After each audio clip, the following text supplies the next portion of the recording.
ਜੀ ਅਸਲਾਮ ਅਲੈਕਮ ਦੋਸਤੋ, ਅੱਜ ਆਏ ਹਾਂ ਅਸੀਂ ਇੱਕ ਬੜੀ ਹੀ ਪੁਰਾਣੀ ਹਵੇਲੀ ਦੇ ਵਿੱਚ।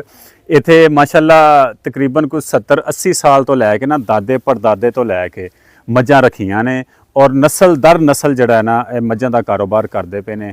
ਤੇ ਆਓ ਅੱਜ ਅਸੀਂ ਤੁਹਾਨੂੰ ਮਿਲਾਉਂਦੇ ਹਾਂ।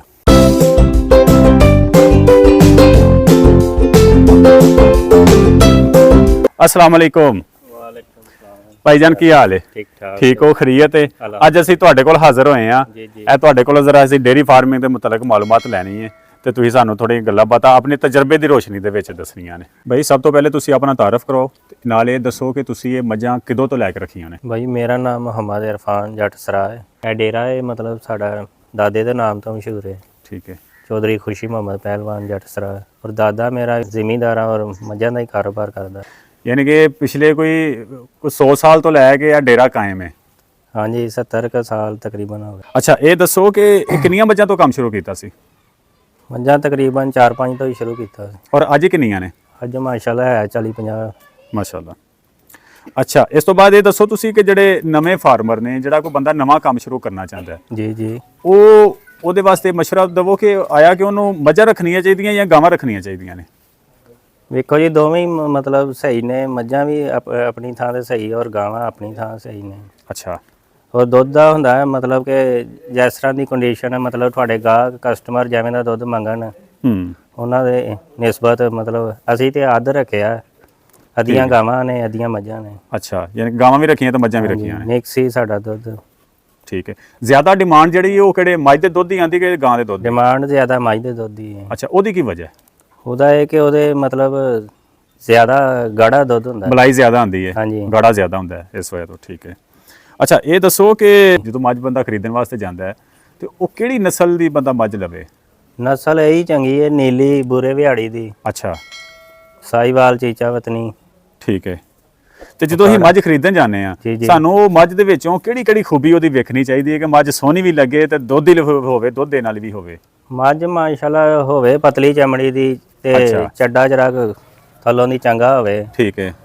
ਜਿੰਨਾ ਥੱਲੇ ਚੱਡਾ ਖੂਬਸੂਰਤ ਹੋਏਗਾ ਉਨੀ ਉਹਦੀ ਜ਼ਿਆਦਾ ਕੀਮਤ ਹੁੰਦੀ। ਇੱਕ ਹੋਰ ਮੈਨੂੰ ਗੱਲ ਦੱਸੋ ਕਿ ਇੱਕ ਜਿਹੜੀ ਚੰਗੀ ਮੱਝ ਹੈ ਜੀ ਜੀ, ਉਹ ਰੋਜ਼ਾਨਾ ਕਿੰਨਾ ਦੁੱਧ ਦਿੰਦੀ ਹੈ?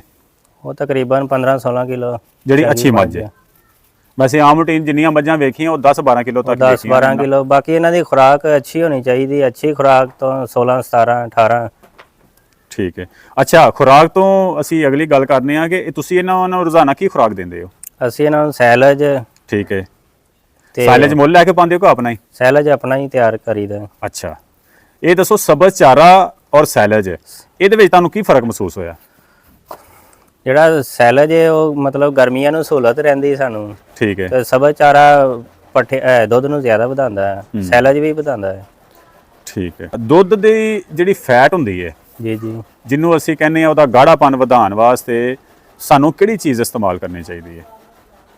ਉਹ ਮਤਲਬ ਵੰਡਾ ਹੀ ਜ਼ਿਆਦਾ ਇਸਤੇਮਾਲ ਕਰਨਾ ਚਾਹੀਦਾ ਹੈ। ਠੀਕ ਹੈ।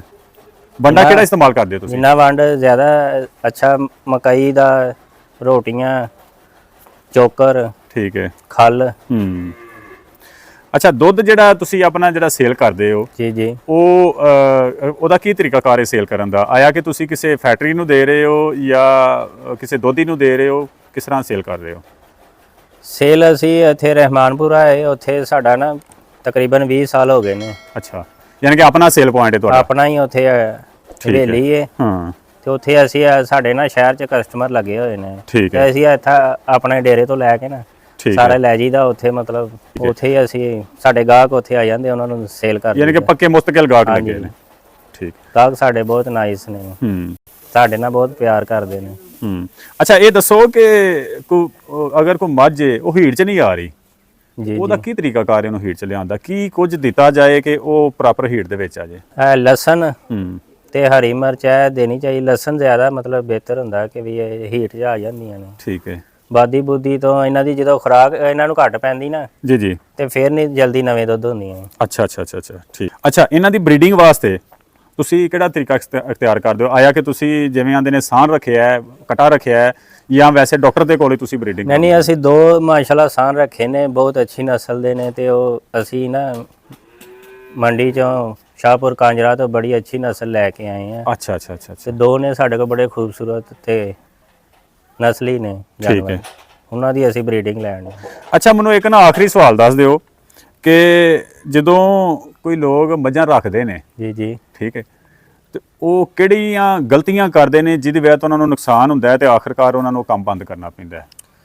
ਬਾਜੀ ਇਹ ਕੋਈ ਵੀ ਕਾਰੋਬਾਰ ਹੈ ਨਾ, ਮੇਰਾ ਤੇ ਇਹੀ ਮਸ਼ਵਰਾ ਹੈ ਕਿ ਇਨਸਾਨ ਦੀ ਨੀਅਤ ਅੱਛੀ ਹੋਵੇ ਤੇ ਆਪਣੇ 'ਚ ਖਾਮੀਆਂ ਨਾ ਹੋਵੇ ਤੇ ਅੱਲਾ ਨੂੰ ਮਤਲਬ ਯਾਦ ਕਰਕੇ ਕਾਰੋਬਾਰ ਕਰੇ। ਸਹੀ ਹੈ। ਅੱਲਾ ਪਾਕ ਸਾਥ ਦਿੰਦਾ ਹੈ। ਇਨਸਾਨ 'ਚ ਖਾਮੀਆਂ ਹੋਣਗੀਆਂ ਤੇ ਉਹ ਪਿੱਛੇ ਜਾਏਗਾ, ਅਗਰ ਖੂਬੀਆਂ ਜਿੰਨੀਆਂ ਆਪਣੇ 'ਚ ਅਪਣਾਈ ਜਾਏਗਾ ਉਨਾ ਹੀ ਤਾਂ ਜਾਈ ਜਾਏਗਾ। ਸਾਡੇ ਪਾਕਿਸਤਾਨ ਦੇ ਵਿੱਚ ਨਾ ਇੱਕ ਬੜਾ ਰੌਲਾ ਹੈ ਆਮ ਰੂਟੀਨ 'ਚ ਜਿਹੜਾ ਦੇਖਿਆ ਗਿਆ ਹੈ ਕਿ ਜਿੰਨੇ ਵੀ ਲੋਕ ਨੇ ਨਾ, ਜਿੰਨਾ ਮੱਝਾਂ ਰੱਖੀਆਂ ਨੇ, ਜੀ ਉਹ ਅਗਰ 100 ਬੰਦੇ ਨੇ ਮੱਝਾਂ ਰੱਖੀਆਂ ਤੇ 100 ਦੇ ਵਿੱਚੋਂ ਕੋਈ 5 ਬੰਦੇ ਹੋਣਗੇ ਜਿਹੜੇ ਈਮਾਨ ਤੇ ਕਾਇਮ ਰਹਿਣਗੇ, ਬਚਤ ਯਾਨੀ ਕਿ ਪਾਣੀ ਸ਼ਾਨੀ ਦੀ ਤਰਫੋਂ ਬਚਤ ਰੱਖਣਗੇ ਦੁੱਧ ਵਿੱਚ ਪਾਉਣ ਤੋਂ। ਨਹੀਂ ਤੇ ਰੂਟੀਨ 'ਚ ਇਹੀ ਦੇਖਿਆ ਗਿਆ ਕਿ ਪਾਣੀ ਜ਼ਿਆਦਾ ਪਾਇਆ ਜਾਂਦਾ ਤੇ ਕੱਲ ਨੂੰ ਫਿਰ ਉਹੀ ਨੁਕਸਾਨ ਦਾ ਸਬੱਬ ਬਣਦਾ। ਕਿ ਐਸੀ ਚੀਜ਼ ਹੈ ਵੇ? ਜੀ ਇਸ ਤਰ੍ਹਾਂ ਹੀ ਹੈ ਕਿ ਜਿਹੜਾ ਹਲਾਲ ਕਾਰੋਬਾਰ ਹੈ ਨਾ ਉਹੀ ਵੱਧਦਾ ਔਰ ਹਰਾਮ ਪਿੱਛੇ ਨੂੰ ਹੀ ਜਾਂਦਾ ਹੈ। ਜੀ। ਆਪ ਸੱਲੱਲਾਹੁ ਅਲੈਹਿ ਵਸੱਲਮ ਨੇ ਇਹੀ ਹੁਕਮ ਦਿੱਤਾ ਕਿ ਹਲਾਲ ਵੱਧਦਾ, ਹਰਾਮ ਘਟਦਾ ਹੈ। ਜੀ ਨਾਜ਼ਰੀਨ, ਤੁਸੀਂ ਦੇਖ ਰਹੇ ਹੋ ਕਿ ਇਹਨਾਂ ਦੀਆਂ ਸਿਰਫ ਇਹਨਾਂ ਨੇ ਭਾਈ ਨੇ ਦੱਸਿਆ ਹੈ ਕਿ 4 ਜਾਂ 5 ਮੱਝਾਂ ਸਨ ਜਿੱਥੋਂ ਇਹ ਕੰਮ ਸਟਾਰਟਅਪ ਲਿਆ ਸੀ। ਅੱਜ ਮਾਸ਼ਾਅੱਲਾ 40-50 ਜਾਨਵਰ ਨੇ ਔਰ ਇਹ ਸਾਰਾ ਹਲਾਲ ਦੀ ਬਰਕਤ ਦੇ ਨਾਲ, ਇਹ ਮਿਹਨਤ ਦੇ ਨਾਲ ਇਹ ਸਾਰਾ ਇਹਦਾ ਜਿਹੜਾ ਨਾ ਨਤੀਜਾ ਨਿਕਲਿਆ। ਚਲੋ ਜੀ, ਮਿਲਨੇ ਇੱਕ ਨਏ ਵਲੌਗ ਦੇ ਨਾਲ। ਅੱਲਾ ਹਾਫਿਜ਼।